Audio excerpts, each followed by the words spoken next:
베토벤 월광 소나타를 완벽하게 치면 내가 당신과 결혼하겠어요. 대체 왜 이 여자는 처음 보는 노숙자에게 이런 제안을 했던 걸까요? 그리고 자는 어쩌다 거리에서 살게 된 걸까요? 여러분의 생각을 댓글로 남겨주세요. 그럼 오늘의 이야기 시작합니다. 서울 명동 한복판, 네온사인이 화려하게 빛나는 금요일 저녁 8시였습니다. 그날 오후 서연우는 JK그룹 본사 회의실에서 지옥 같은 시간을 보내고 있었어요. 연우 씨, 이번 분기 재단 적자가 2억이 넘습니다. 이사회에서 재단 통폐합을 심각하게 검토 중이에요. 서태진이 차갑게 말했습니다. 그는 회장의 장남이었죠. 아버지께서 승인하신 예산인데요. 회장님도 이젠 한계라고 하시더군요. 어머니께서도 재단 예산을 이렇게 쓰는 건 문제가 있다고 하시고, 태진의 말에는 묘한 강조가 있었습니다. 어머니라는 단어에 힘을 주며 연우를 쳐다봤어요. 이번 달까지 적자 해소 방안 내놓으세요. 못하시면 이사장 자리 내놓으셔야죠. 회의가 끝나고 연우는 주차장으로 내려갔습니다. 운전기사에게 말했어요. 명동으로 가요. 혼자 걷고 싶어요. 하지만 이사장님, 혼자 있고 싶다고요.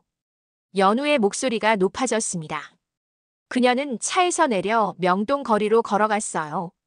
쇼핑백을 든 사람들로 북적이는 거리. 연우는 멍하니 걸으며 생각에 잠겼습니다. 어머니라.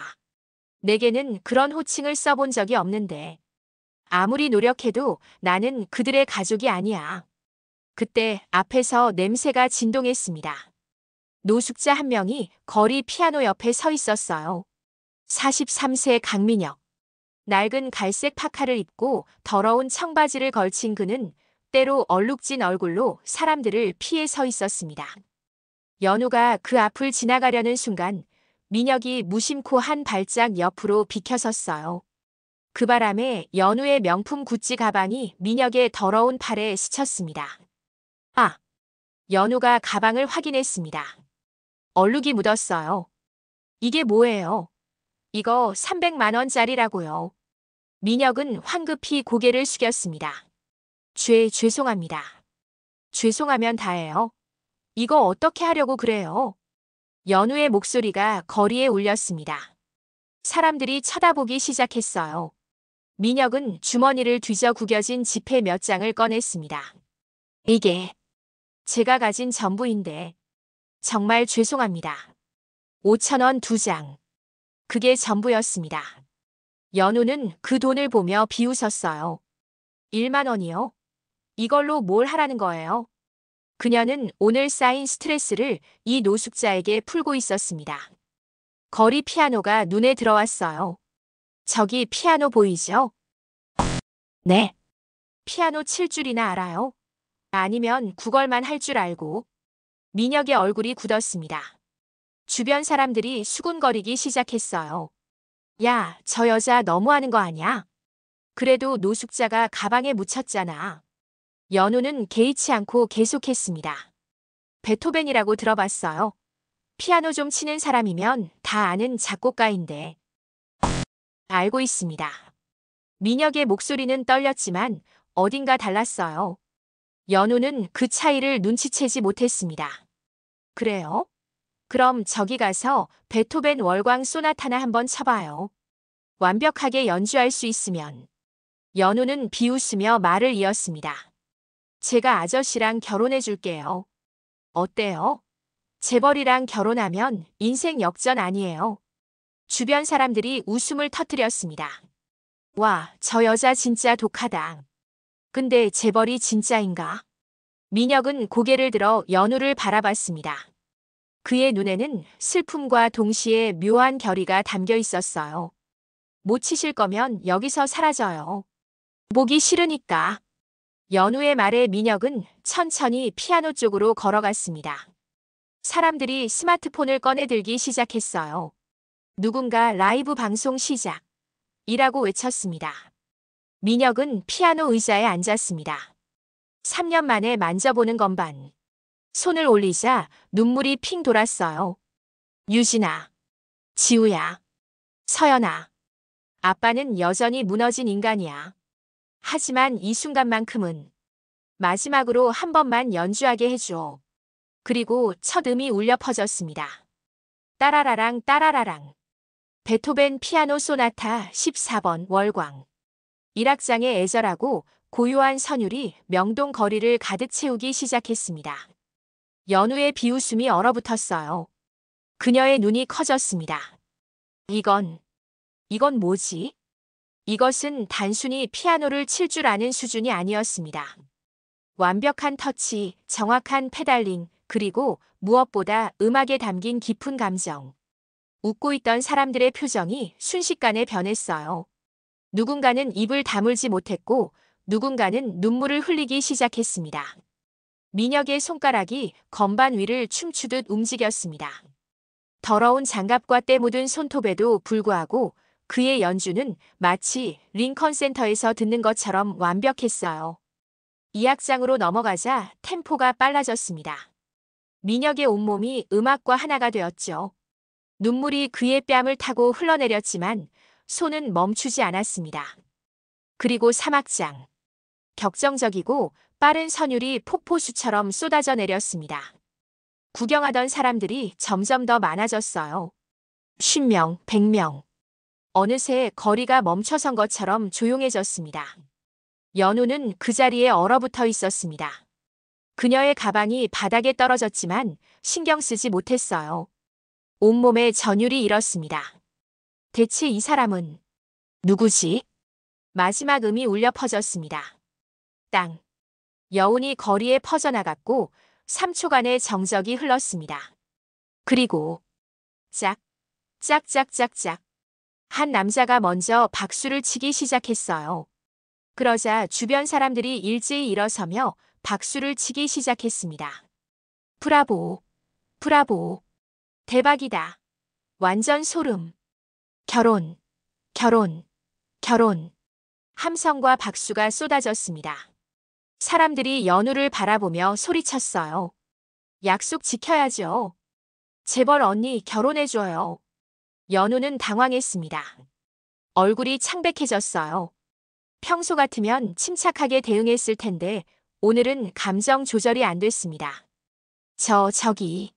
일단 다른 데 가서 얘기할 수 있을까요? 그녀의 목소리가 떨렸습니다. 주변 시선이 부담스러웠어요. 민혁은 천천히 일어났습니다. 네. 연우는 민혁의 팔을 잡고 인파를 뚫고 나왔습니다. 사람들이 웅성거렸지만 두 사람은 이미 거리 모퉁이를 돌아 사라진 뒤였어요.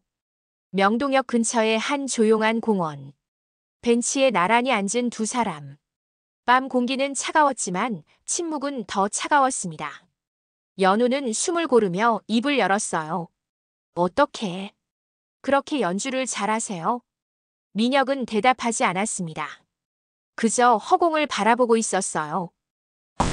듣고 계세요? 여전히 대답이 없었습니다. 연우의 이마에 짜증이 올라왔어요. 야, 아니, 제가 내 한 말에 책임을 지겠다는데 이렇게 대답을 안 하시면 어떻게 해요?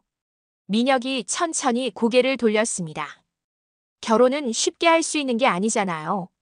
그건 저도 압니다. 그럼 돈이 필요하세요? 얼마든지. 필요 없습니다. 민혁의 목소리는 단호했습니다. 연우는 더욱 당황했어요. 그럼 대체 뭐가 필요한 거예요? 도대체 어떻게 하라는 거예요? 그녀의 목소리가 높아졌습니다. 민혁은 한참을 침묵하다가 작게 말했어요. 가족이요. 네. 가족이 필요합니다. 제 아내와 딸들을. 민혁의 목소리가 떨렸습니다. 보고 싶어요.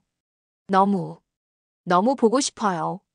그의 눈에서 눈물이 흘러내렸습니다. 저기.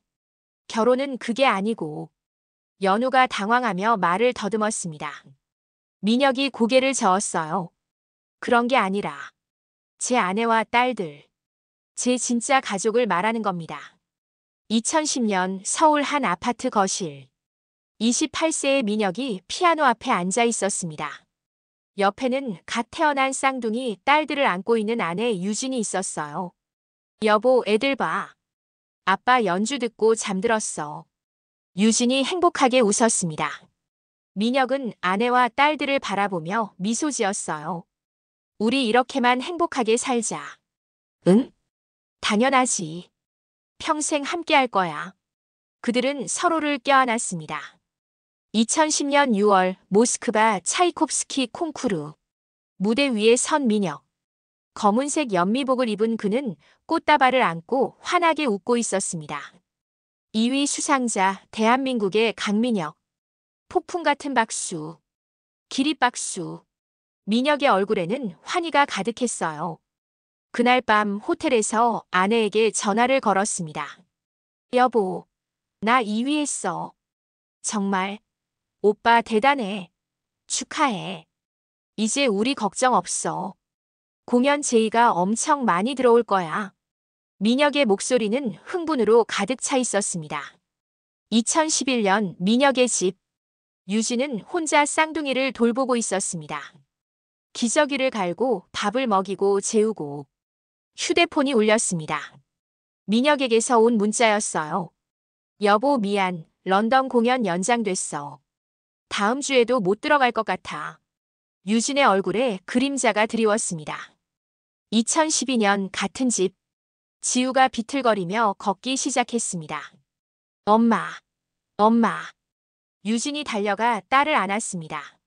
하지만 그녀의 눈에는 눈물이 고여 있었어요. 지우야, 아빠가 이 순간을 못 보내. 아빠가. 2013년 밤. 유진은 침대에 누워 천장을 바라보고 있었습니다. 옆 침대는 텅 비어 있었어요. 휴대폰을 들어 민혁에게 전화를 걸었습니다. 여보. 응? 왜 무슨 일 있어? 전화 너머로는 파티 소음이 들렸습니다. 나 요즘 너무 힘들어. 혼자 애들 키우는 게 우울해서. 조금만 참아. 내가 곧 돌아갈게. 지금 중요한 공연들이 많아서. 오빠. 제발. 알았어, 알았어. 다음 달에는 꼭 갈게. 먼저 자, 응. 뚝. 전화가 끊어졌습니다. 유진은 휴대폰을 가슴에 안고 소리 없이 울었어요. 2014년 초 정신과 병원. 의사가 민혁의 장모 이명숙에게 말했습니다. 환자분의 우울증이 심각합니다. 당분간 입원 치료가 필요해요. 70세의 명숙은 고개를 끄덕였습니다. 그녀의 눈에는 분노가 가득했어요. 사위한테 연락했어요. 네. 지금 오고 있다고. 그 인간. 절대 안 봐줄 거야. 인천공항에 도착한 민혁. 그는 택시를 타고 장모님 집으로 달려갔습니다. 현관벨을 눌렀어요. 장모님, 저예요. 문 열어주세요. 문이 열렸습니다. 들어올 생각 마. 명숙이 소리쳤습니다. 그녀의 얼굴은 분노로 일그러져 있었어요. 장모님, 제발 아이들만이라도. 내가 우리 유진이를 이렇게 만들었어. 내가 내 딸을 정신병원에 집어넣었단 말이야. 죄송합니다. 정말 죄송합니다. 애들도 내 얼굴 보면 안 돼. 내 때문에 얼마나 고생했는데. 엄마가 우는 모습을 얼마나 많이 봤는데. 한 번만 보게 해주세요. 싫어. 당장 꺼져. 다시는 우리 앞에 나타나지 마. 쾅. 문이 민혁의 코앞에서 닫혔습니다. 장모님. 제발. 장모님. 민혁은 문 앞에 주저앉아 울었습니다. 병원 앞. 민혁은 매일 아침 6시부터 병원 앞에서 기다렸습니다. 하지만 면회는 단 한 번도 허락되지 않았어요. 보호자 동의가 없으면 면회 불가능합니다. 제가 남편인데요. 환자 어머니께서 강력히 거부하셨습니다. 환자에게도 좋지 않다고 하시고요. 민혁은 병원 벤치에 앉아 하염없이 시간을 보냈습니다. 1년 후.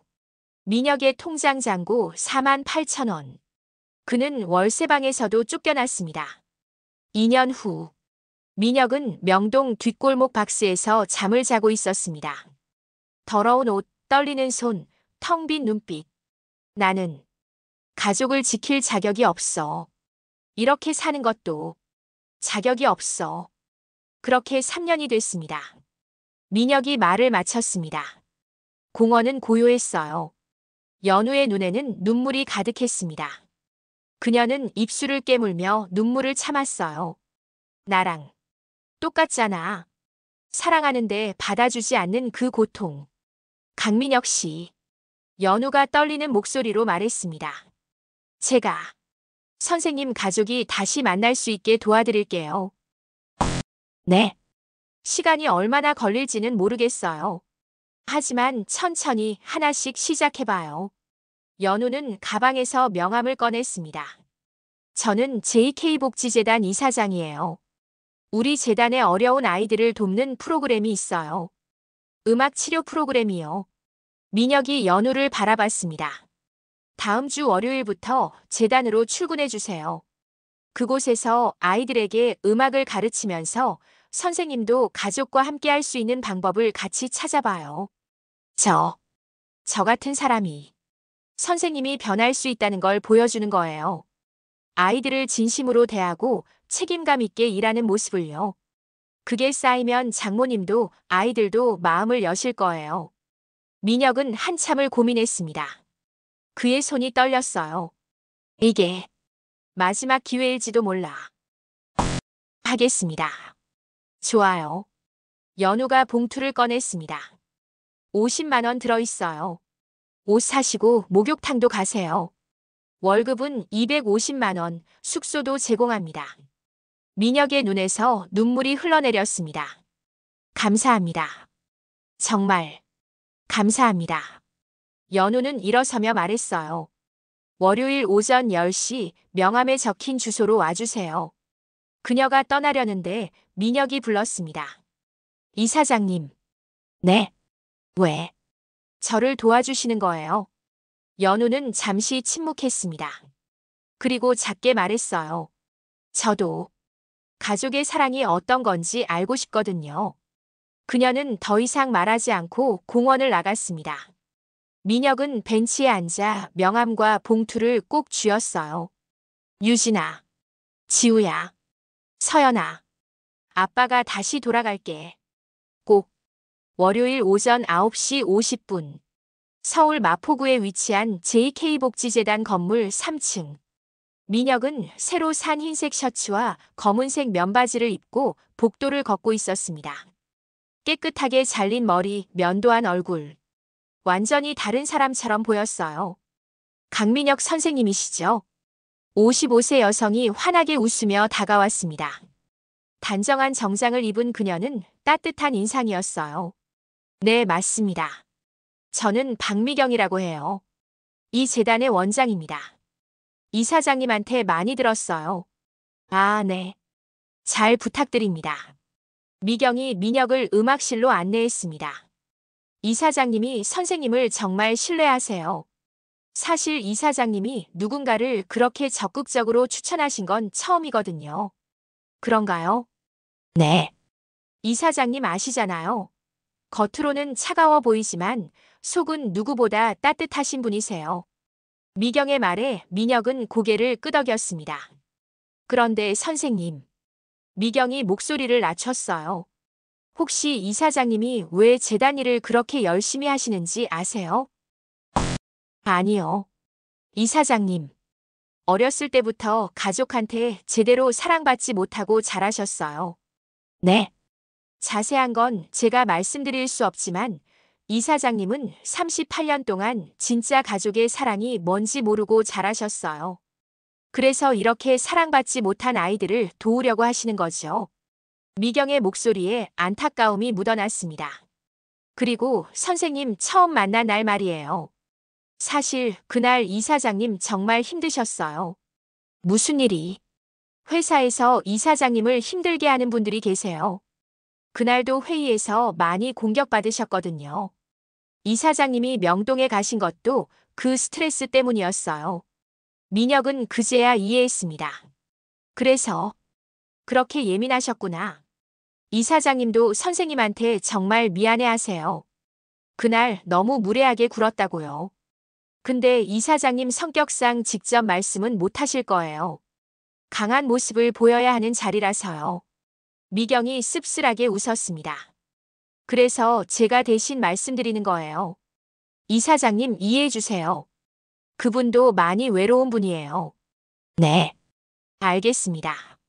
민혁은 고개를 끄덕였습니다. 그의 마음 한편이 따뜻해졌어요. 문이 열리고 아이들이 들어왔습니다. 10명의 아이들.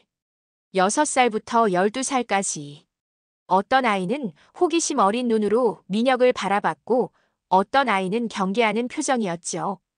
구석에 앉은 파란 후드티를 입은 남자아이는 아예 고개를 돌리고 벽만 바라보고 있었습니다. 얘들아, 인사해. 오늘부터 너희를 가르쳐 주실 강민혁 선생님이야. 미경 원장이 소개했습니다. 안녕하세요. 저는 강민혁이에요. 민혁이 아이들 앞에 앉으며 미소 지었습니다. 여러분, 음악 좋아해요? 싫어요. 8살쯤 되어 보이는 여자아이가 단호하게 대답했습니다. 왜 싫어해? 재미없어요. 그럼 뭐가 재미있어? 게임이요. 만화요. 아이들이 제각각 대답했습니다. 민혁은 고개를 끄덕이며 물었어요. 그럼 게임 음악은 어때요? 만화 주제가 같은 것도 음악이잖아요. 그건 괜찮아요. 아이들의 눈빛이 조금 살아났습니다. 민혁은 피아노 쪽으로 이동하며 물었어요. 요즘 어떤 만화 봐요? 포켓몬이요. 슈퍼마리오. 아이들이 하나둘 대답하기 시작했습니다. 하지만 구석에 앉은 파란 후드티의 남자아이는 여전히 벽만 바라보고 있었어요. 민혁은 피아노 앞에 앉았습니다. 그리고 포켓몬 주제가를 연주하기 시작했죠. 따라라라 따라라라라. 익숙한 멜로디가 흘러나오자 아이들의 표정이 밝아졌습니다. 우와, 진짜 포켓몬이다. 아이들이 피아노 주위로 모여들었어요. 민혁은 연주하면서 아이들을 바라봤습니다. 처음으로 그의 얼굴에 진짜 웃음이 번졌죠. 그래. 이렇게 하면 되는 거구나. 함께 있어주는 것. 그게 전부구나. 연주가 끝나자 아이들이 박수를 쳤습니다. 하지만 구석의 그 아이는 여전히 움직이지 않았어요. 민혁은 피아노에서 일어나 그 아이에게 천천히 다가갔습니다.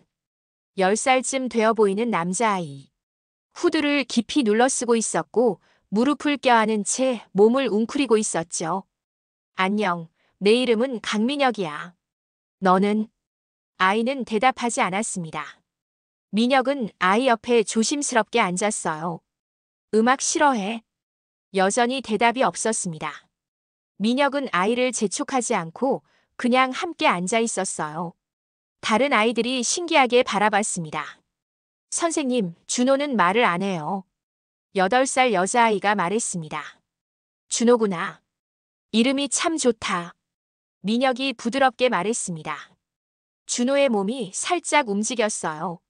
준호야, 나도 사실 말하기 싫을 때가 많아. 말을 하면 더 아플 것 같을 때 있잖아. 그럴 땐 그냥 조용히 있어도 괜찮아. 준호가 천천히 고개를 돌렸습니다. 후드 사이로 큰 눈망울이 민혁을 바라봤어요. 그 눈에는 경계심과 동시에 묘한 호기심이 담겨 있었습니다. 근데 음악은 말이 아니야. 음악은 마음을 보여주는 거지. 말로 못하는 것들을 음악으로 하는 거야. 한번 들어볼래? 민혁은 다시 피아노로 돌아가 앉았습니다. 그리고 조용히 연주를 시작했어요. 슈베르트의 즉흥곡. 부드럽고 따뜻한 선율이 방 안을 채웠습니다. 민혁은 연주하면서 눈을 감았죠. 그의 마음속에는 딸들의 얼굴이 떠올랐습니다. 지우야, 서연아, 너희도 이렇게 음악을 들으며 행복할 수 있을까? 아빠가 너희에게 줄 수 있는 건 이것뿐이었는데. 음악이 끝나고 민혁이 눈을 떴을 때 깜짝 놀랐습니다. 준호가 피아노 바로 앞까지 와 있었던 거예요. 그리고 그의 눈에서는 눈물이 주르륵 흐르고 있었습니다. 동시에 입가에는 작은 미소가 걸려 있었죠. 준호야. 민혁의 목소리가 떨렸습니다.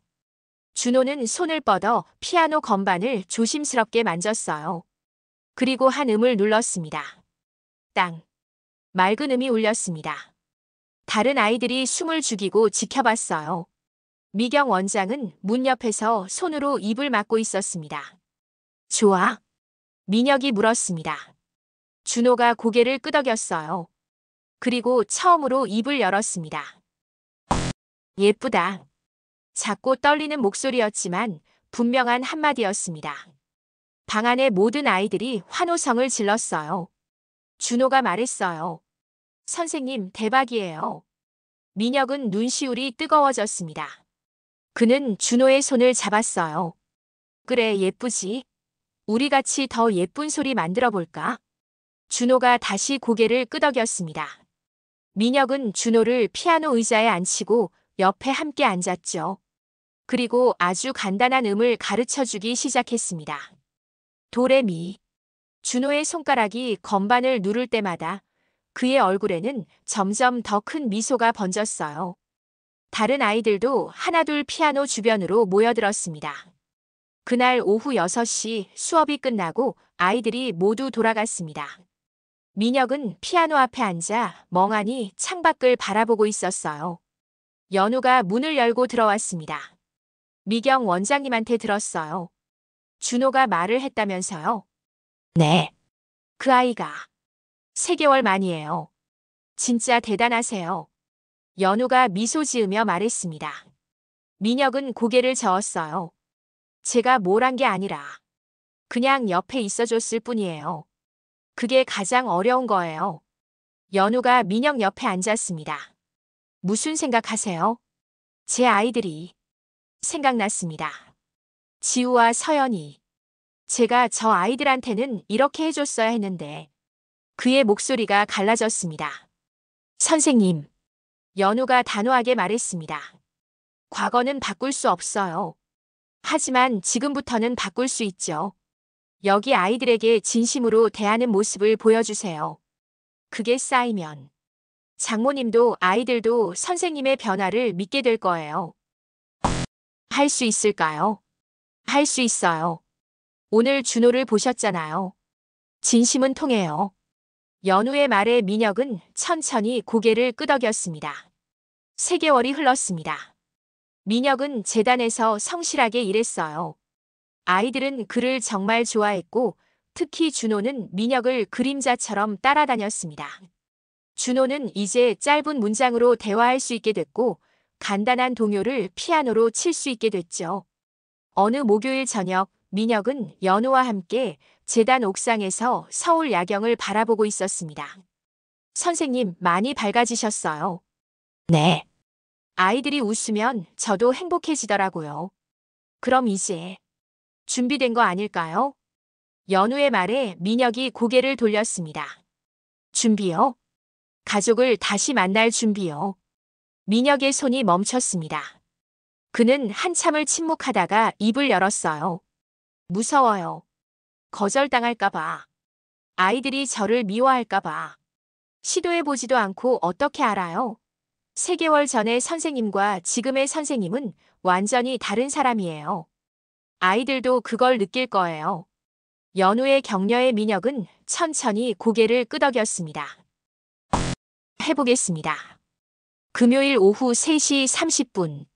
강남구 대치동의 한 중학교 앞. 민혁은 길 건너편 나무 뒤에 서서 떨리는 손으로 교문을 바라보고 있었습니다. 깨끗한 회색 셔츠에 검은색 청바지를 입고 머리도 단정하게 빗었어요. 곧 나온다. 지우와 서연이가. 그의 심장이 미칠 듯이 뛰었습니다. 손에 땀이 났고 목구멍이 바싹 말랐어요.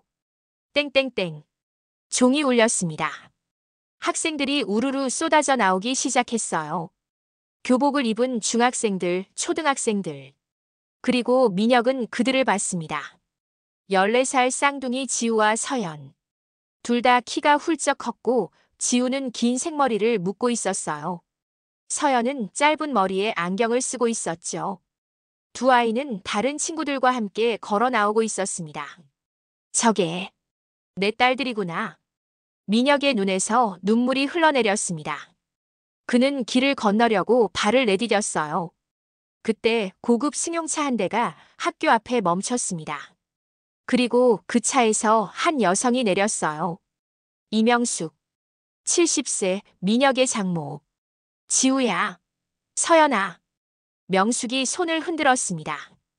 아이들이 달려가 할머니를 안았어요. 할머니, 오늘 학교 어땠어? 민혁은 그 모습을 바라보며 발이 굳었습니다. 하지만 이내 결심했죠. 지금 아니면 영원히 못할 거야. 그는 천천히 그들에게 다가갔습니다. 10m, 5m. 명숙이 민혁을 발견했습니다. 그녀의 얼굴이 순식간에 굳어졌어요. 당신, 어떻게? 장모님, 저 아이들 좀 만나게 해주세요. 5분만이라도. 민혁의 목소리는 떨렸습니다. 지우와 서연이 놀란 표정으로 민혁을 바라봤어요. 저 사람이 누구야? 서연이 할머니에게 물었습니다. 명숙은 두 아이를 자신의 뒤로 밀어냈어요. 당장 여기서 사라져. 장모님, 제발. 저 진짜 달라졌어요. 아이들한테 보여주고 싶어요. 제가 이제는 달라졌다고? 3년 동안 노숙자로 살면서 우리 유진이가 아직도 병원에 있는데 내가 우리 가족을 어떻게 만들었는데. 명숙의 목소리가 거리에 울려 퍼졌습니다. 지나가던 사람들이 쳐다봤어요. 할머니, 저 사람이 누구예요? 지우가 조심스럽게 물었습니다. 명숙은 민혁을 노려보며 대답했어요. 너희 아빠야. 하지만 아빠 자격이 없는 사람이지. 아빠?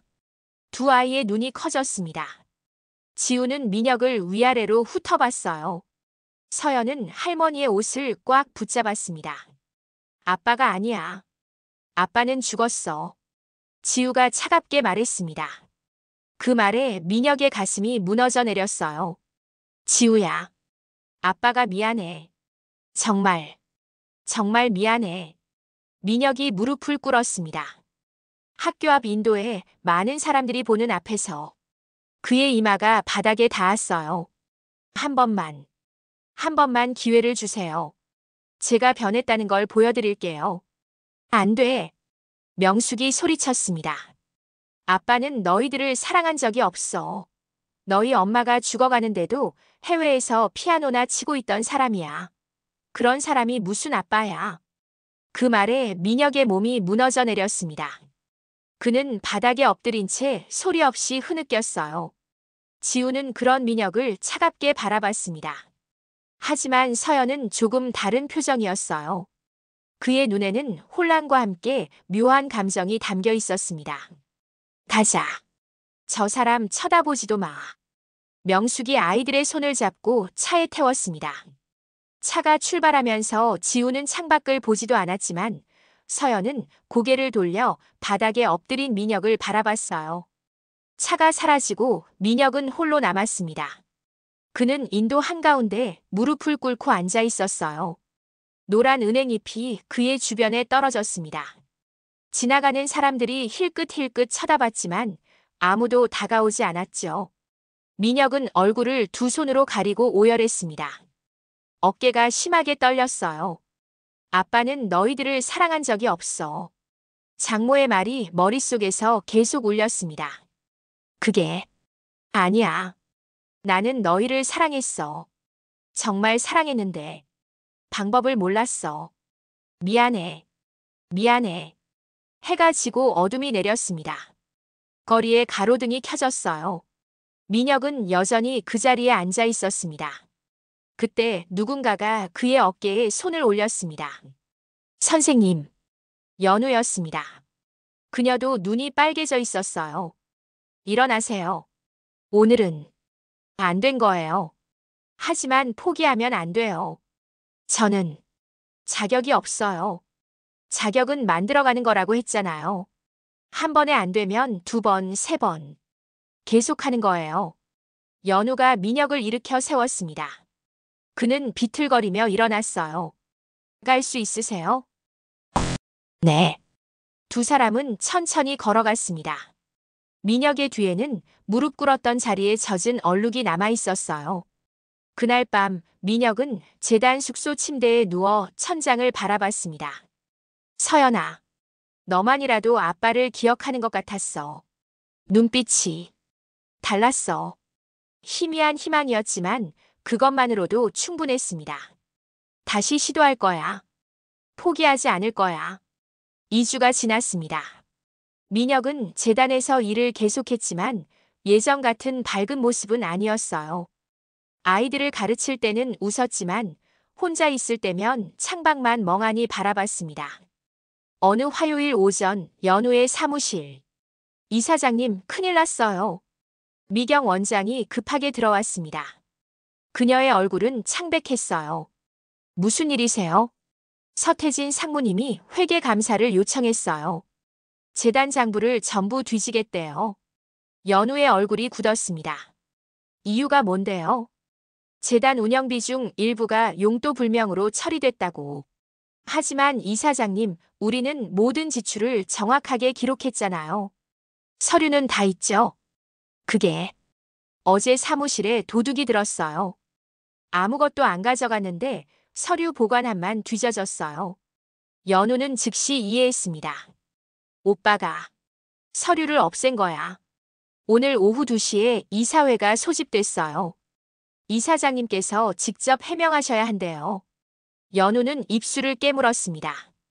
오후 2시 JK그룹 본사 25층 이사회실. 거대한 타원형 테이블 주변에 12명의 임원들이 앉아 있었습니다. 연우는 테이블 한쪽 끝에 서 있었어요. 그럼 오늘 안건을 시작하겠습니다. 서태진이 서류를 펼쳤습니다. 서연우 이사장의 JK복지재단 운영에 중대한 문제가 발견됐습니다. 연우의 손이 떨렸지만 표정은 무너뜨리지 않았어요. 무슨 말씀이세요? 지난 6개월간 재단 운영비 3억 원이 용도 불명으로 사용됐습니다. 여기 증거 자료가 있습니다. 태진이 서류를 테이블에 던졌어요. 연우가 급하게 서류를 집어들었습니다. 이건 말도 안 돼요. 이 돈은 모두 아이들 교육 프로그램에 쓰인 거예요. 증빙 자료가 없습니다. 영수증도 계약서도 없어요. 서미란이 차갑게 말했습니다. 아니에요. 모든 자료는 재단 사무실에. 우리가 어제 확인했는데 없던데요. 혹시 횡령하신 거 들키지 않으려고 없애신 건 아니겠죠? 태진의 말에 다른 임원들이 수군거리기 시작했어요.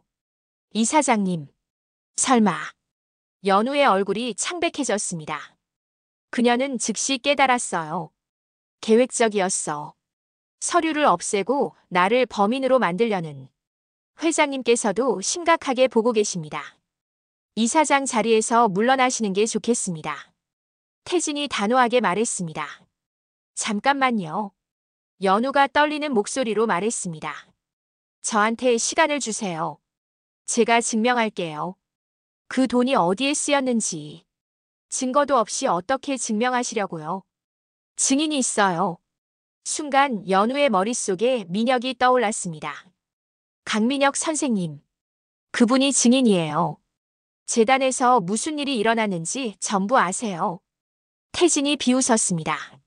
노숙자 출신 직원을 증인으로 세우시겠다고요? 그분의 증언을 누가 믿겠어요? 그래도 이사장님 현실을 보세요. 이미 끝난 거예요. 그때 이사회실 문이 열렸습니다. 민혁이 들어왔습니다. 그의 손에는 서류 파일이 들려 있었어요. 뒤로 준호를 비롯한 10명의 아이들이 따라 들어왔습니다. 잠깐만요. 모든 시선이 민혁에게 쏠렸습니다. 태진이 눈을 찌푸렸어요. 당신은 누구요? 저는 재단에서 아이들을 가르치는 강민혁입니다. 그리고 이사장님이 쓴 돈이 어디에 쓰였는지 정확히 알고 있습니다. 민혁이 서류를 테이블 위에 펼쳤어요. 이건 지난 6개월간 아이들의 변화 기록입니다. 음악 치료를 받기 전과 후의 심리 검사 결과, 학업 성취도, 사회성 발달 정도. 모든 게 여기 있습니다. 임원들이 서류를 살펴보기 시작했습니다. 민혁은 계속 말했어요. 3억 원이라고 하셨죠? 그 돈으로 우리는 10명의 아이들 인생을 바꿨습니다. 말을 못하던 아이가 말을 하게 됐고 학교에 가기 싫어하던 아이가 이제는 학교를 기다립니다. 그래도 정식 절차가 절차요? 민혁의 목소리가 높아졌습니다. 아이들의 미래가 달린 일인데 절차가 중요한가요? 이사장님은 서류 작업보다 아이들과 함께 시간을 보내는 걸 선택하셨어요. 그게 잘못인가요? 연우가 놀란 표정으로 민혁을 바라봤습니다. 민혁은 태진을 똑바로 쳐다봤어요. 그리고 혹시 정치적인 이유로 이사장님을 공격하시는 거라면 그건 비겁한 짓입니다. 뭐라고? 태진이 벌떡 일어났습니다. 회의실이 술렁였어요. 당신이 뭘 안다고 감히. 저도 가족을 잃어봤습니다. 민혁의 목소리가 조용해졌습니다. 사랑하는 사람들을 잃는 게 얼마나 아픈지 압니다. 이사장님도 그런 아픔을 아시는 분이에요. 그래서 이렇게 아이들을 돕는 거예요. 자신처럼 아픈 아이들이 더 이상 생기지 않도록. 회의실이 조용해졌습니다. 몇몇 임원들의 표정이 흔들렸어요.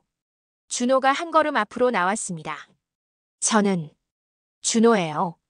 준호의 작은 목소리가 회의실에 울렸습니다.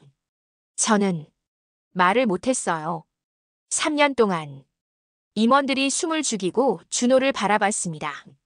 근데 선생님이 와주셨어요. 선생님은 저를 사람으로 만들어주신 분이에요. 준호의 눈에서 눈물이 흘러내렸습니다. 민혁이 준호의 어깨에 손을 올렸어요. 그리고 이사장님은 선생님을 데려오신 분이에요. 이사장님이 없었으면 저는 아직도 혼자였을 거예요. 준호의 말에 다른 아이들도 고개를 끄덕였습니다. 한 여자아이가 앞으로 나왔어요. 저도요. 이사장님이 저희한테 해주신 거 돈으로 계산할 수 없어요. 임원들의 표정이 흔들렸습니다. 몇몇은 눈시울이 붉어졌어요. 태진과 미라는 당황한 표정으로 서로를 바라봤습니다. 회의실 문이 다시 열렸습니다. 70대 노신사가 들어왔어요. JK그룹 회장 서진호였습니다. 회장님, 모두가 일어서서 인사했습니다.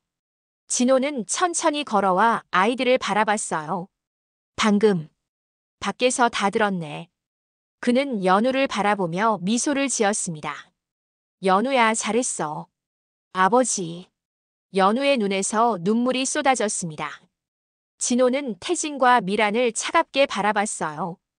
태진, 미란. 너희들이 서류를 없앤 거지? 아, 아버지. 저희는 사과하거라. 지금 당장. 진호의 목소리가 회의실을 가득 채웠습니다. 죄송합니다. 두 사람은 어쩔 수 없이 고개를 숙였어요. 진호는 민혁에게 다가갔습니다. 당신이 강민혁 선생이군요. 딸한테 얘기 많이 들었소. 고맙소. 아닙니다. 제가 더 감사합니다. 민혁이 깊이 인사했습니다. 진호는 준호의 머리를 쓰다듬으며 말했어요. 앞으로 재단 예산을 2배로 늘리겠소. 연우, 더 많은 아이들을 도와주시오. 네, 아버지. 감사합니다. 연우가 눈물을 닦으며 대답했습니다.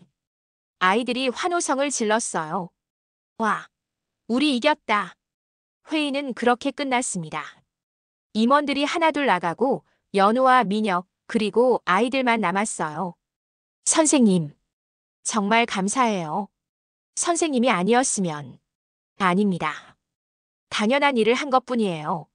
민혁이 고개를 저었습니다. 준호가 민혁의 손을 잡았어요.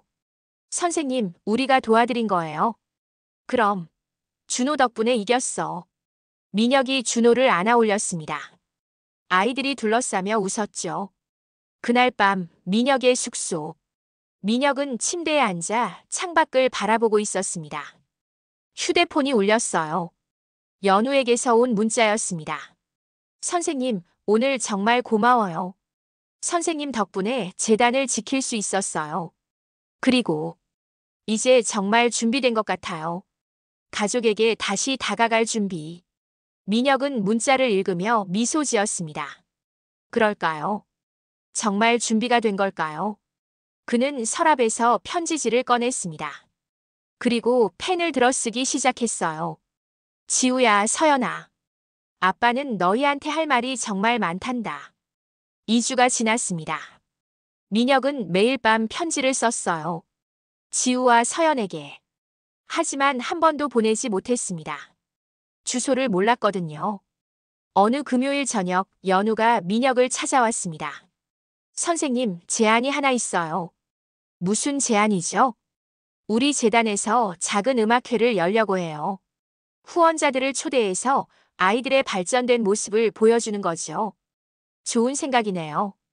그런데 연우가 조심스럽게 말을 이었습니다. 선생님, 가족분들도 초대하면 어떨까요? 공식 행사니까 장모님도 거절하기 어려우실 거예요. 민혁의 눈이 커졌습니다. 정말, 그래도 될까요? 네. 선생님이 아이들과 함께 연주하는 모습을 보여드리는 거예요. 선생님이 얼마나 변했는지, 얼마나 책임감 있게 일하는지. 민혁은 한참을 고민했습니다. 그리고 천천히 고개를 끄덕였어요. 하겠습니다. 연우는 장모 이명숙에게 정중한 초대장을 보냈습니다. JK복지재단 가족음악회에 귀댁을 초대합니다. 날짜 11월 15일 토요일 오후 6시. 장소 JK복지재단 소강당. 초대장을 받은 명숙은 찢어버리려다가 멈췄습니다. 지우와 서연이 옆에서 지켜보고 있었거든요. 할머니, 그게 뭐예요? 서연이 물었습니다. 아무것도 아니야. 음악회래요. 할머니 가요. 서연이 초대장을 보며 눈을 빛냈습니다. 안 돼. 왜요? 저 음악 좋아하는데. 서연의 목소리에 실망이 묻어났습니다. 명숙은 손녀의 얼굴을 바라봤어요.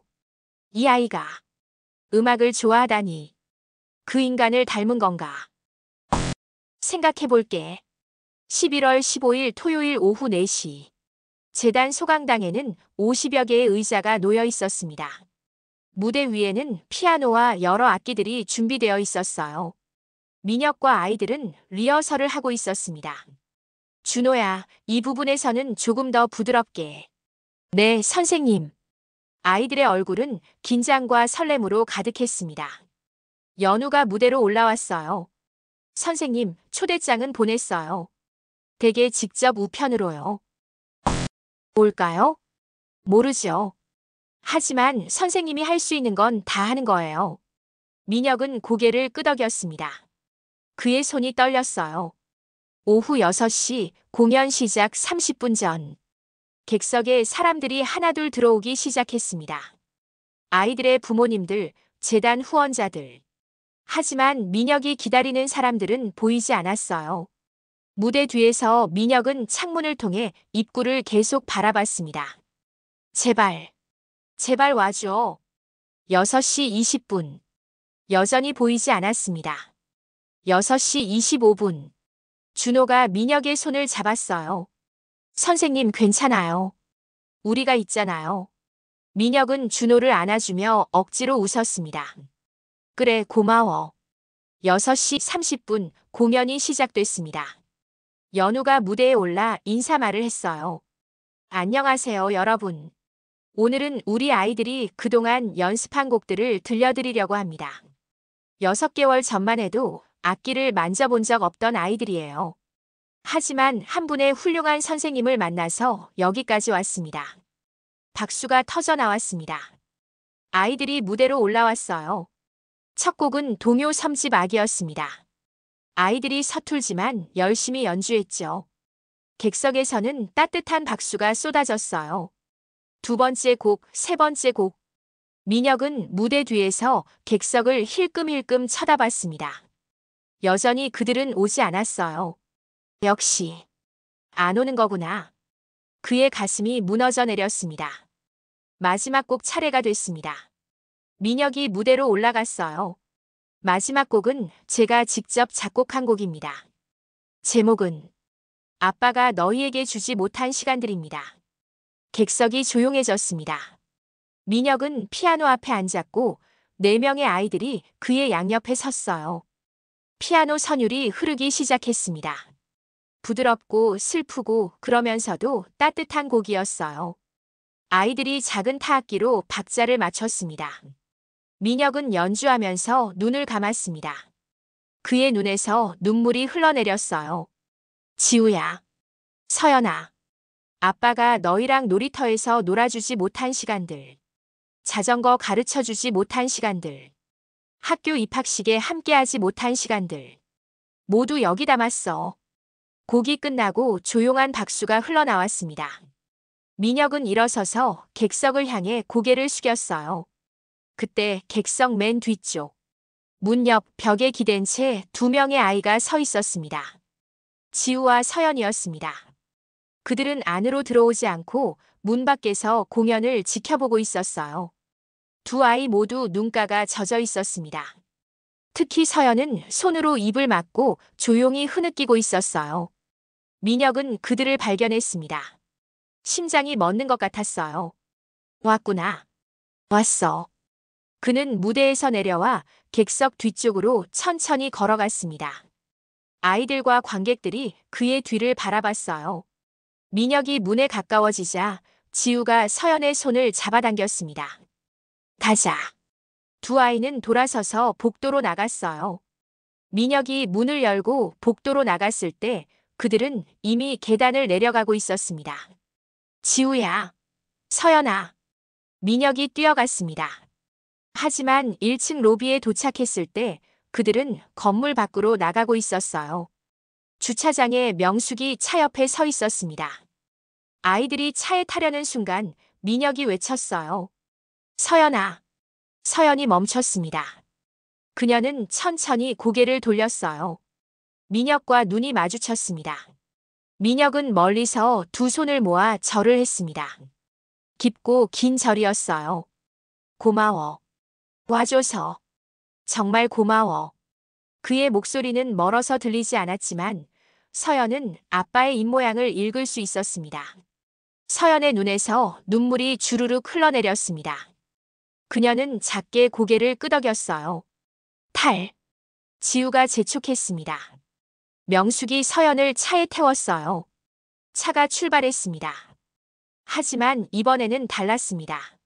서연은 뒷유리를 통해 계속 민혁을 바라보고 있었어요. 그리고 차가 주차장을 빠져나갈 때까지 손을 들어 작게 흔들었습니다. 민혁은 그 자리에 서서 사라지는 차를 바라봤어요. 하지만 이번에는 무너지지 않았습니다. 그의 얼굴에는 미소가 번졌죠. 서연아, 너는 아빠를 기억하고 있구나. 고마워. 정말 고마워. 연우가 뒤에서 다가왔습니다. 선생님. 왔어요? 아이들이 왔어요. 네. 왔었어요.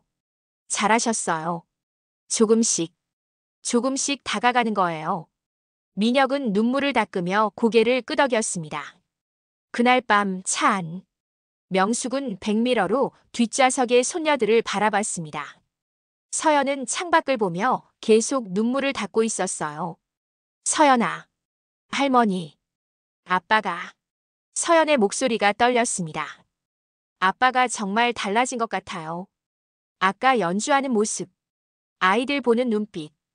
예전하고 완전히 달라요. 명숙은 아무 말도 하지 못했습니다. 할머니도 봤잖아요. 아빠가 아이들한테 얼마나 잘해주는지. 그래도 안 돼. 왜요? 내 엄마가 아직도 병원에 있잖아.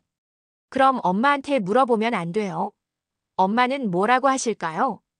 명숙은 대답할 수 없었습니다.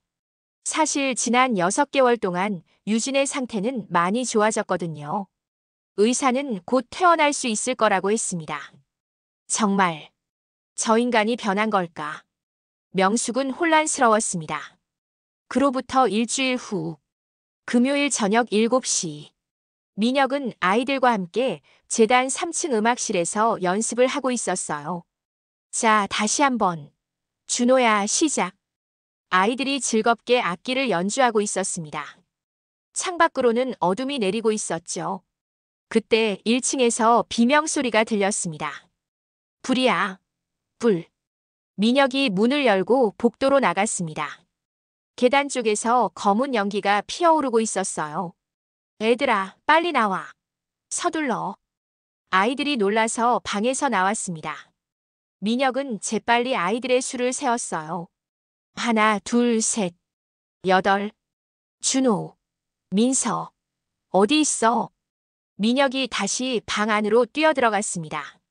준호와 6살 여자아이 민서가 피아노 밑에 숨어서 떨고 있었어요. 무서워요. 괜찮아, 선생님이 있잖아. 민혁이 두 아이를 안아들었습니다. 하지만 복도로 나왔을 때 계단은 이미 불길에 휩싸여 있었어요. 안 돼. 이쪽으론 못 나가. 민혁은 반대편 비상계단으로 향했습니다. 하지만 문이 잠겨 있었어요. 젠장. 민혁이 문을 발로 찼습니다. 한 번, 두 번, 세 번. 문이 열렸습니다. 선생님, 빨리. 다른 아이들이 먼저 계단으로 내려가기 시작했어요. 민혁은 준호와 민서를 안고 계단을 내려갔습니다. 연기가 점점 짙어졌어요. 1층에 도착했을 때 입구 쪽도 불길이 번지고 있었습니다. 민혁은 비상구로 아이들을 내보냈어요. 나가. 빨리 밖으로. 아이들이 하나씩 밖으로 나갔습니다. 민혁이 마지막으로 준호와 민서를 밖으로 밀어냈어요. 그 순간 천장에서 불타는 목재가 떨어졌습니다. 콰당. 민혁의 등과 왼팔을 강타했어요. 그는 비틀거리며 쓰러졌습니다. 선생님. 아이들이 소리쳤습니다. 소방관들이 달려왔어요. 2명의 소방관이 민혁을 끌어냈습니다. 그의 옷은 불에 타 있었고 팔과 등에는 화상을 입었어요. 얼굴은 그 흐름으로 까맣게 변해 있었습니다. 민혁은 바닥에 누워 기침을 했습니다. 연기를 너무 많이 마신 거죠. 아이들은 다 안전합니다. 진정하세요. 구급대원이 말했습니다. 민혁은 그 말을 듣고 안도의 한숨을 쉬었어요. 준호가 울면서 달려왔습니다. 선생님, 준호야. 괜찮아. 선생님 괜찮아. 민혁이 손을 뻗어 준호의 손을 잡았습니다. 그의 손은 떨리고 있었어요. 연우가 차에서 내려 달려왔습니다. 선생님, 괜찮으세요? 아이들을 부탁합니다. 민혁이 가까스로 말했습니다. 그리고 의식을 잃었어요. 구급차가 그를 싣고 병원으로 향했습니다. 다음 날 아침 서울 강남의 한 대학병원.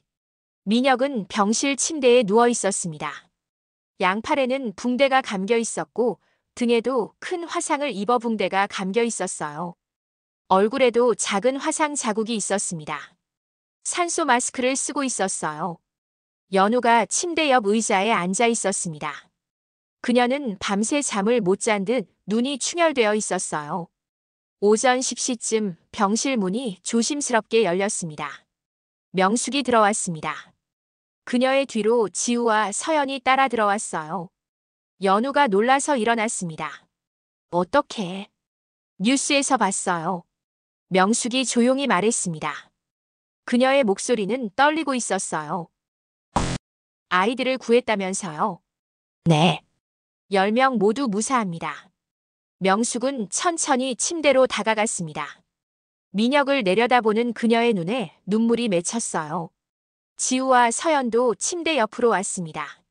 서연은 이미 눈물을 흘리고 있었고 지우도 입술을 깨물며 참고 있었어요. 아빠. 서연이 작은 목소리로 불렀습니다. 그 순간 민혁의 눈꺼풀이 떨렸습니다. 천천히 눈을 뜬 그는 초점 없는 눈으로 천장을 바라봤어요. 선생님.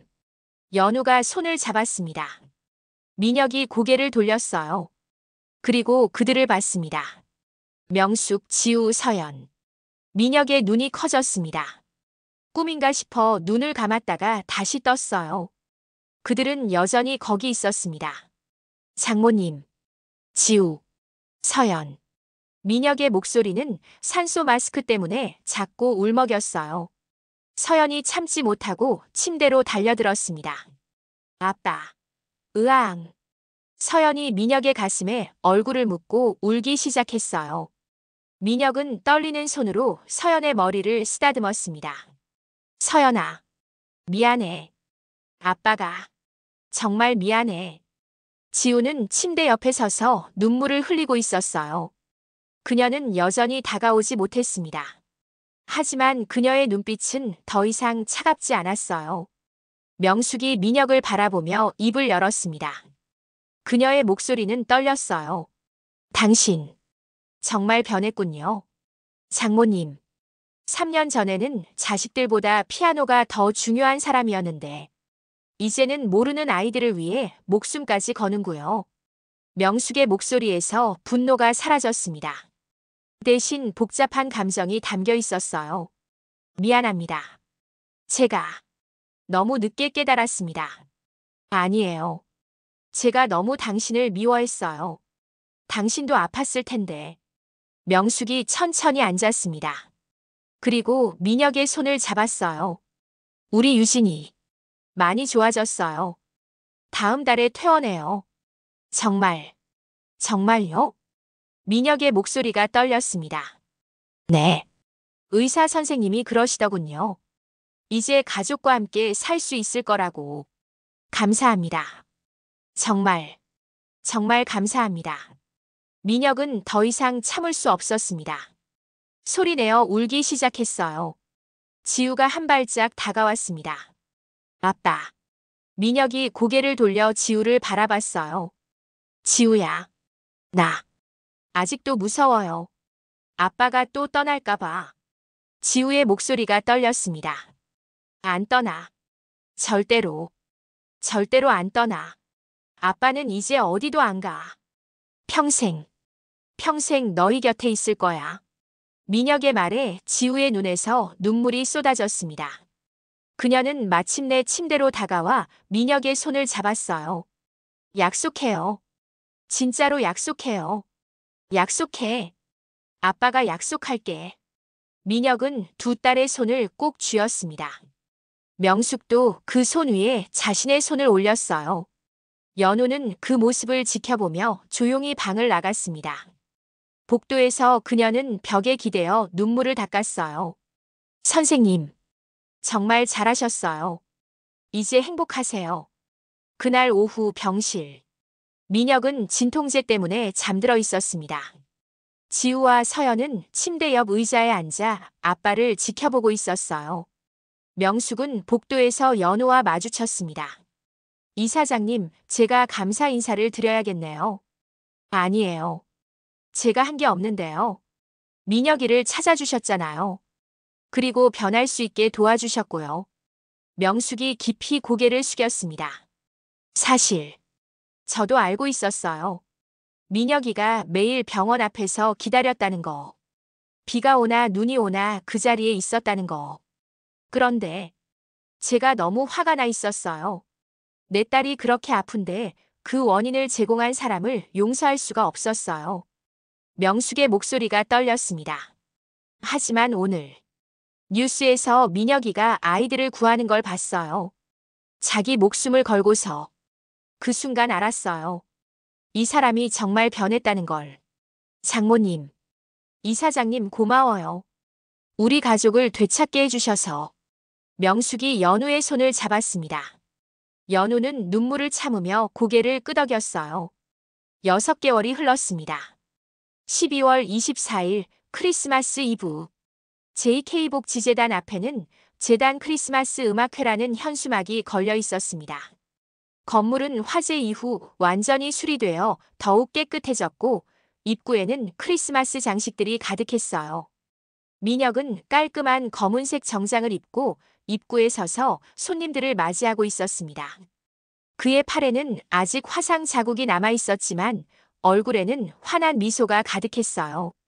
연우도 우아한 와인색 드레스를 입고 옆에 서 있었습니다. 오늘 준비 많이 했어요, 선생님. 네. 아이들이 정말 열심히 연습했거든요. 민혁의 목소리는 자신감으로 가득했습니다.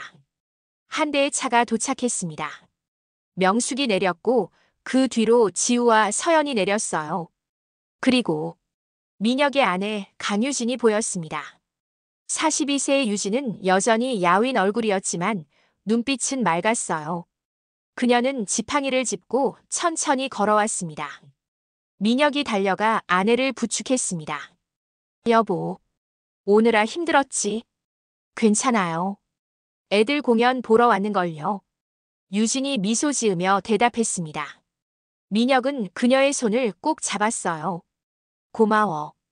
정말 고마워. 지우와 서연이 아빠의 양옆에 섰습니다. 아빠, 우리도 도와줄까요? 그래, 고마워. 가족이 함께 건물 안으로 들어갔습니다. 오후 7시 공연장. 100여 명의 관객이 객석을 가득 채웠습니다. 아이들의 가족, 후원자들, 그리고 처음 명동에서 민혁의 연주를 봤던 사람들도 몇 명 보였어요. 무대 위에는 그랜드 피아노가 놓여 있었고 양옆에는 크리스마스 트리가 장식되어 있었습니다. 연우가 무대에 올라 마이크를 잡았어요. 안녕하세요, 여러분. 오늘은 정말 특별한 날입니다. 6개월 전 화재로 힘든 시간을 보냈지만 우리는 다시 일어섰어요. 그리고 오늘 우리 아이들이 여러분께 감사의 마음을 전하려고 합니다. 박수가 터져 나왔습니다. 그리고 오늘은 더욱 특별한 공연이 있습니다. 우리 강민혁 선생님과 선생님의 가족이 함께하는 무대입니다. 객석이 술렁이었습니다.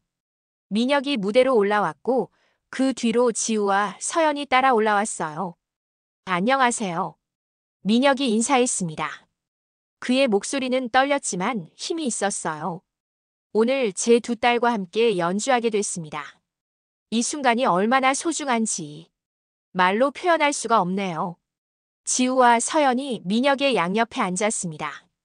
세 사람이 피아노 앞에 나란히 앉은 모습에 객석에서 감탄사가 흘러나왔어요. 이 곡은 제가 딸들을 위해 새로 작곡한 늦지 않은 시작입니다. 민혁의 손이 건반을 눌렀습니다. 부드럽고 따뜻한 선율이 흘러나왔어요. 지우가 고음부를, 서연이 중음부를 맡아 함께 연주하기 시작했습니다. 완벽한 하모니였습니다. 세 사람은 몇 주 동안 이 순간을 위해 연습했어요. 처음에는 어색했지만 함께 연습하면서 진짜 가족이 되어갔습니다. 음악이 흐르는 동안 객석의 모든 사람들이 숨을 죽이고 들었습니다. 첫 줄 정중앙에는 유진이 앉아 있었습니다. 그녀의 눈에서는 눈물이 주르륵 흘러내리고 있었어요. 하지만 그녀는 웃고 있었습니다. 그 옆에는 장모 이명숙이 앉아 있었고 그녀도 손수건으로 눈물을 닦고 있었어요. 연우는 객석 뒤편에 서서 그 모습을 지켜보며 미소 지었습니다. 그녀의 눈에도 눈물이 맺혀 있었죠. 이게 진짜 가족이구나. 이게 진짜 사랑이구나.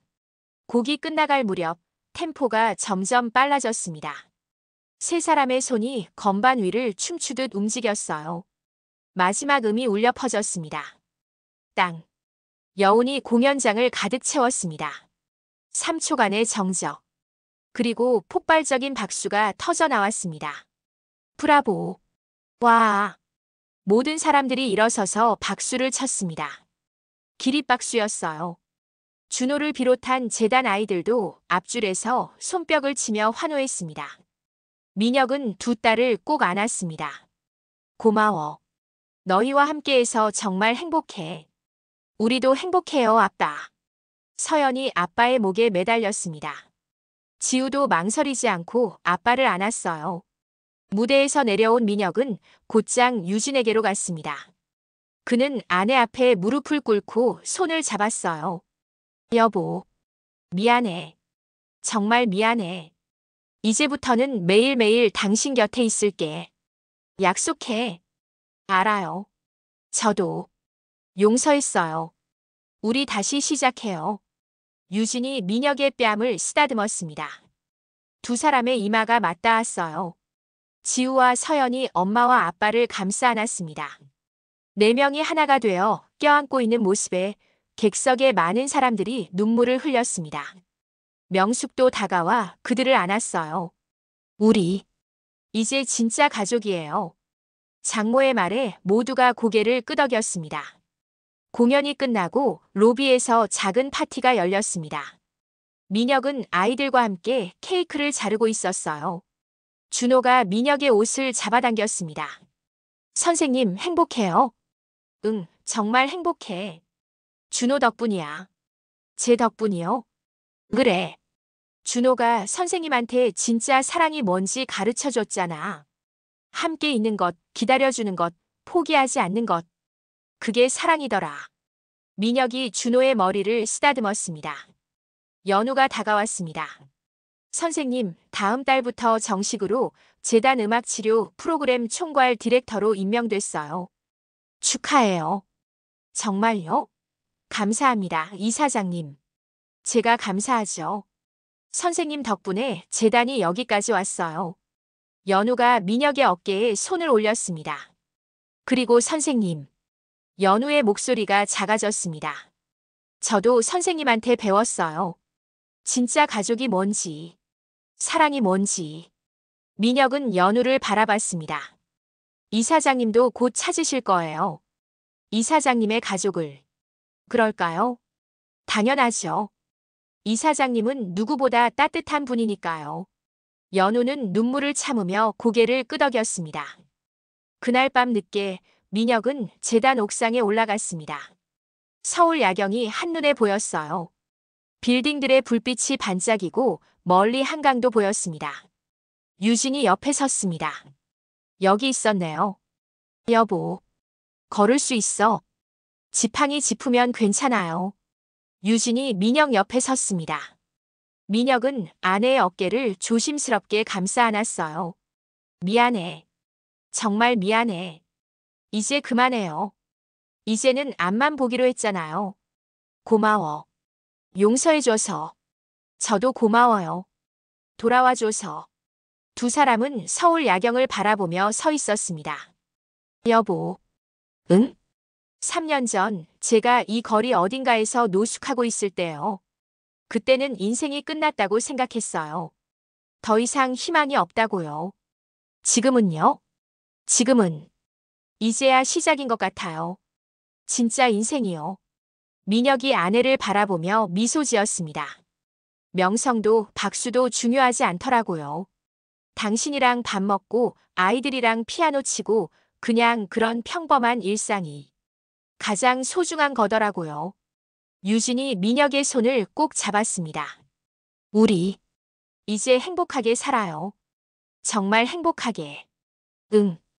꼭 그렇게 할게. 6개월 후 봄. 민혁은 마포구의 작은 아파트에서 가족과 함께 살고 있었습니다. 3룸짜리 아파트였지만 그들에게는 완벽했어요. 매일 아침 6시 민혁은 일어나서 가족들을 위해 아침을 준비했습니다. 유진은 많이 회복되어 이제는 집안일도 할 수 있었어요. 여보, 제가 할게요. 아니야, 내가 할게. 당신은 쉬어. 민혁이 웃으며 계란을 프라이팬에 부었습니다. 지우와 서연이 학교 갈 준비를 하며 나왔어요. 아빠, 오늘 학부모 상담 있어요. 올 거죠? 당연하지.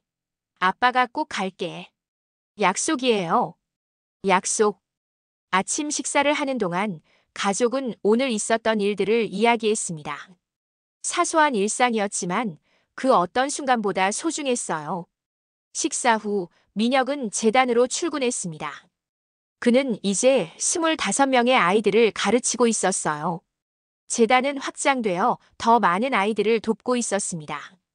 오후에는 학교에 가서 상담을 했고 저녁에는 가족과 함께 공원을 산책했습니다. 아빠, 나 자전거 배우고 싶어요. 서연이 말했습니다. 그래. 그럼 이번 주말에 배우자. 진짜요? 약속. 약속. 민혁은 딸의 손을 꼭 잡았습니다. 밤에는 온 가족이 소파에 모여 앉아 TV를 봤어요. 민혁은 아내의 손을 잡고 아내는 민혁의 어깨에 머리를 기댔습니다. 지우와 서연은 양옆에서 부모를 감싸 안았죠. 여보, 행복해? 유진이 물었습니다. 응, 정말 행복해. 이렇게 평범한 게 이렇게 행복한 줄 몰랐어. 저도요. 우리 늦었지만 다시 시작할 수 있어서 감사해요. 늦은 게 아니야. 이제야 제대로 시작하는 거지. 민혁이 아내의 손에 키스했습니다. 그날 밤 민혁은 일기를 썼습니다. 오늘로 재단에서 일한 지 1년이 됐다. 1년 전 나는 노숙자였다. 미래도 희망도 없는 사람이었다. 하지만 지금 나는 가장 행복한 사람이다. 아내가 있고 딸들이 있고 가르칠 아이들이 있다. 나는 깨달았다. 인생에서 가장 중요한 건 무엇을 이루느냐가 아니라 누구와 함께 하느냐라는 것을. 명성과 박수는 순간이지만 사랑은 영원하다. 그리고 다시 시작하기에 늦은 때란 없다. 늦었다고 생각할 때가 가장 빠른 때다.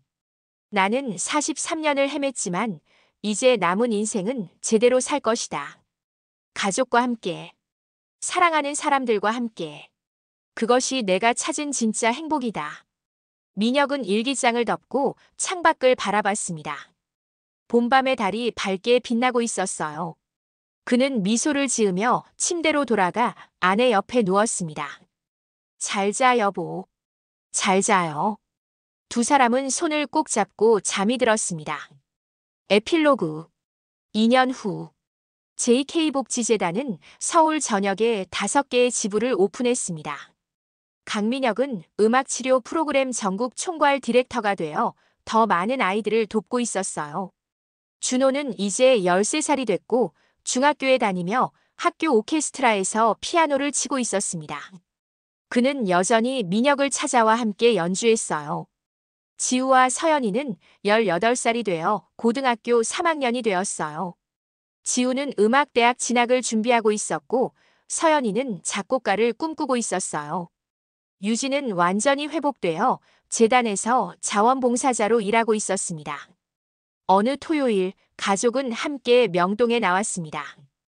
여기가 아빠가 이사장님 만난 곳이에요. 서연이 물었습니다. 응, 바로 저기. 민혁이 거리 피아노를 가리켰습니다. 그 피아노는 여전히 그 자리에 있었어요. 한번 쳐봐요, 아빠. 그래. 민혁이 웃으며 피아노 앞에 앉았습니다. 그리고 조용히 연주를 시작했어요. 슈베르트의 세레나데. 부드럽고 아름다운 곡이었습니다. 사람들이 하나둘 모여들기 시작했어요. 민혁의 가족도 옆에서 미소 지으며 지켜봤습니다. 연주가 끝나고 박수가 터져 나왔습니다. 한 젊은 남자가 다가왔어요. 혹시 강민혁 선생님 맞으시죠? 저 유튜브에서 봤어요. 3년 전 영상. 아, 네. 맞습니다. 와, 진짜시다. 사진 한 장만 찍어도 될까요? 그럼요. 민혁은 기꺼이 사진을 찍어줬습니다. 그리고 가족과 함께 거리를 걸었어요. 아빠, 유명해졌네요. 지우가 웃으며 말했습니다. 유명한 게 중요한 게 아니야. 너희랑 함께 있는 게 중요하지. 민혁이 딸들의 어깨를 감싸 안았습니다. 그래도 아빠 멋있어요. 고마워, 우리 딸. 가족은 웃으며 거리를 걸어갔습니다. 저녁 햇살이 그들을 따뜻하게 비추고 있었어요. 명동 거리 어딘가에서 피아노 선율이 다시 울려 퍼졌습니다. 누군가의 새로운 시작을 위한 선율이었죠. 인생에서 늦은 때란 없습니다. 다시 시작할 용기만 있다면, 사랑하는 사람들과 함께라면 언제나 새로운 시작이 가능합니다.